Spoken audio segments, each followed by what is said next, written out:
Assalamualaikum warahmatullahi wabarakatuh. Perkenalkan, nama saya Dindi Rian, NIM 20011212628. Kali ini saya akan menjawab soal dari mata kuliah MPA kelas D. Pertanyaannya, apa yang menarik dari tema yang dibahas? Saya membuat proposal analisis koordinasi pemerintah daerah dalam pengelolaan objek wisata daerah Kabupaten Rokan Hilir. Studi kasus pada objek wisata buatan di Kecamatan Bangko. Tema yang menarik adalah negara Indonesia merupakan sebuah negara yang memiliki potensi sumber daya alam yang melimpah, keanekaragaman flora dan fauna, serta memiliki seni dan budaya beraneka-ragaman yang semua itu merupakan modal yang sangat besar bagi pengembang dan peningkatan pembangunan nasional melalui sektor kepariwisataan. Modal tersebut harus dimanfaatkan secara optimal untuk meningkatkan kesejahteraan rakyat. Tujuan dari pembangunan nasional itu sendiri adalah perwujudan masyarakat yang adil dan makmur berdasarkan Pancasila dan Undang-Undang Dasar 1945. Selaku pemerintah dalam hal ini mempunyai peran penting dalam mensukseskan pembangunan di segala aspek serta berupaya melakukan penyesuaian terhadap arus globalisasi yang mengarah kepada kemajuan dan pengembangan teknologi yang semakin kompetitif. Indonesia memiliki wilayah yang sangat luas, terdiri dari pulau-pulau besar maupun pulau-pulau kecil yang tersebar di seluruh penjuru tanah air.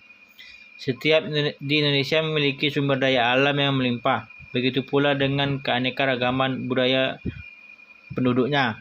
Semua itu memiliki potensi yang sangat besar untuk pengembangan wisata. Pembangunan daerah merupakan salah satu bagian dari pembangunan nasional yang tidak dapat dilepas dari prinsip otonomi daerah.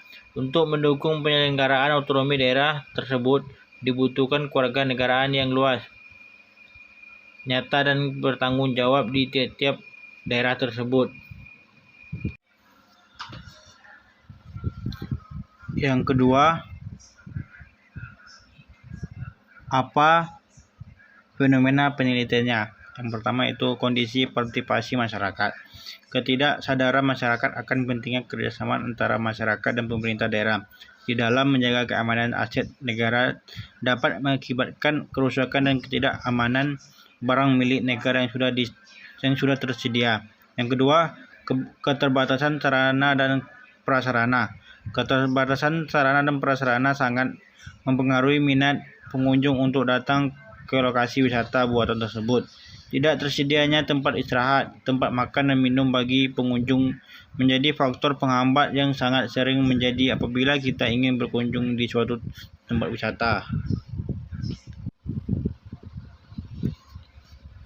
Yang ketiga, teori siapa yang dipakai dalam proposal tersebut.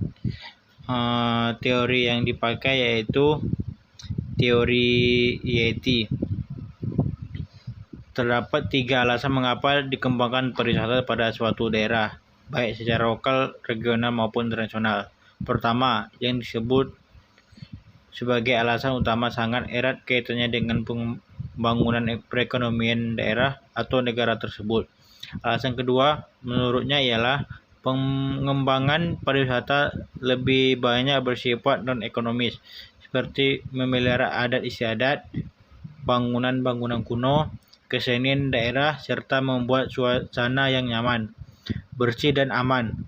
Terakhir atau yang ketiga adalah untuk menghilangkan kepicikan berpikir dan mengurangi salah pengertian. Berdasarkan dukungan landasan teoretik yang diperoleh dapat dari eksplorasi teori yang dijadikan rujukan konvensional.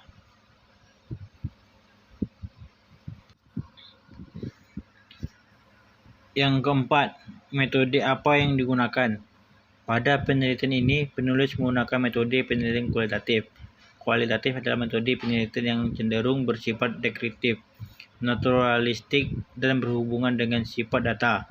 Yang murni kualitatif, instrumen pengumpulan data dalam metodologi kualitatif tidak bersifat struktur, terfokus, rigid, dan berspesifik seperti dalam penelitian kuantitatif, tetapi lebih bersifat longgar, fleksibel dan dapat berubah sewaktu-waktu tergantung pada kebutuhan. Instrumen atau teknis yang paling sering digunakan adalah wawancara mendalam, studi dokumentasi, serta observasi langsung terhadap penelitian.